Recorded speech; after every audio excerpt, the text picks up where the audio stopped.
All right, changing topics. Joseph Sternberg writes in the Wall Street Journal, you don't need a banking crisis for a financial meltdown.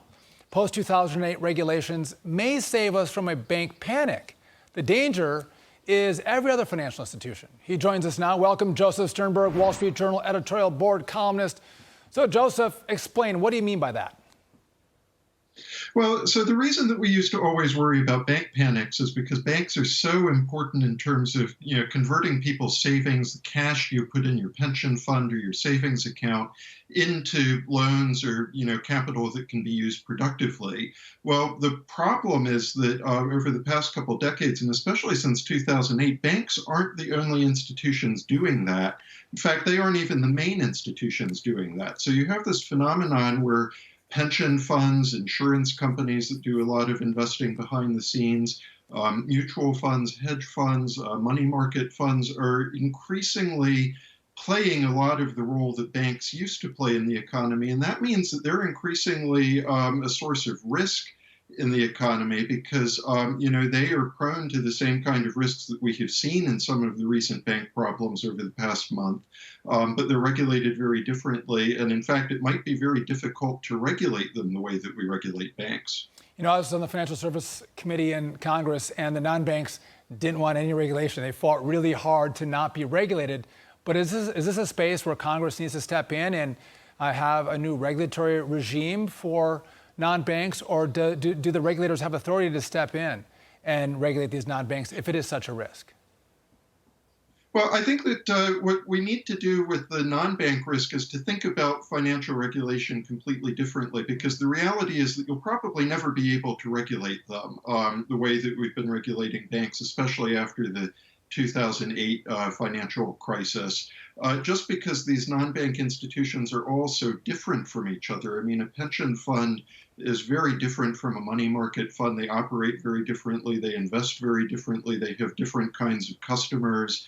So I think that it's kind of difficult to think about a regulatory solution in the way that we've approached banks. What I would argue is that this means that we need to think about the broader economic policy environment. And one of the reasons that so many of these risks have stacked up in the non-banking system is partly because we regulate the banks so heavily that banks can't do a lot of this business themselves.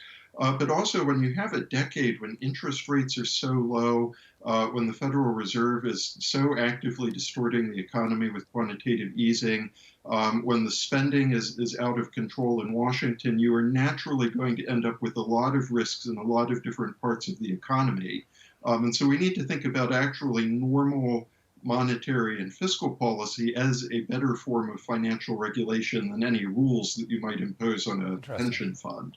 And you have a Fed with a almost $9 trillion balance sheet. They tried to wind down that balance sheet, and now they've just started winding it back up with the new bank crisis. All right, Joseph, let's switch gears. I want to take you to another piece in the Wall Street Journal today, calling out the Fed for releasing inaccurate climate change studies, correlating all countries to carry the same weight. So China and tiny St. Vincent have the same impact.